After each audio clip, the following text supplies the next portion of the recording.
Nous voyons dans le livre de Samuel les vexations de Pénina, au verset 6, qui ne sont pas un des aspects les moins douloureux de son épreuve. Pénina était de la même maison qu'Anne, épouse du même mari. Elle n'était pas une étrangère ou une personne du dehors. C'est comme telle, comme membre de la même famille, qu'elle lui prodigue les mortifications pour la porter à s'irriter.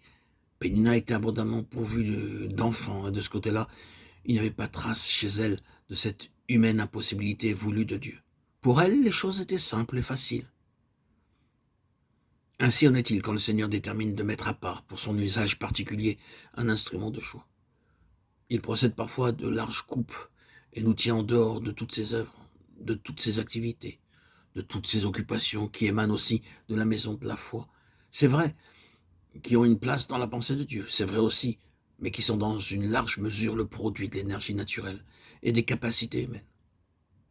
Toute activité s'accompagne habituellement de résultats concrets, mais que ces résultats viennent à manquer, que les preuves et les signes soient absents.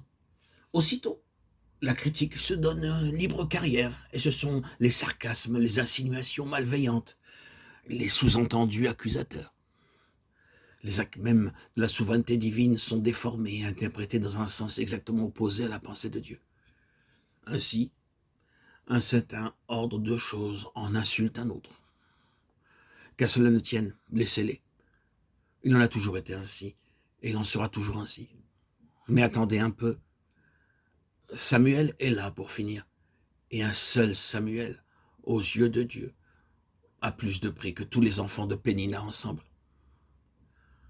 Pourtant, ce n'est pas une question de valeur comparative. Samuel était destiné à une époque qui avait grandement besoin de lui.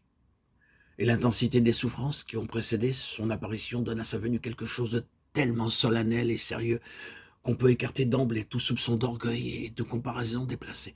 Toutes les possibilités de triomphe personnel ou de satisfaction égoïste ont été purifiées au feu de l'épreuve. Il n'est plus question d'autre chose maintenant que de la gloire de Dieu, et la gloire de Dieu seule. Samuel parut, et le service auquel Dieu l'affecta fut d'une telle ampleur qu'il fit oublier les longues souffrances passées, et il fut prouvé une fois de plus que le mystère des voies de Dieu n'est qu'une forme de sa sagesse. Dieu fut justifié, le canal choisi après tout fut lui aussi pleinement satisfait. Nous pouvons en rester là. Quand Dieu a besoin de quelque chose de spécial pour une heure particulièrement grave, les méthodes doivent sortir de l'ordinaire. À ceux qu'il lui faut, il doit dire: d'autres peuvent faire cela, mais pas toi. Nous entrons actuellement de plus en plus profondément dans une heure semblable. L'instrument général de témoignage de Dieu se révèle incapable de faire face à la situation. Il faut que Dieu suscite quelques facteurs nouveaux et déterminants, dont on pourra dire, comme d'Esther, que c'est pour un temps comme celui-ci qu'il est parvenu jusqu'au trône. Qui veut gagner le prix? Qui veut gagner le prix?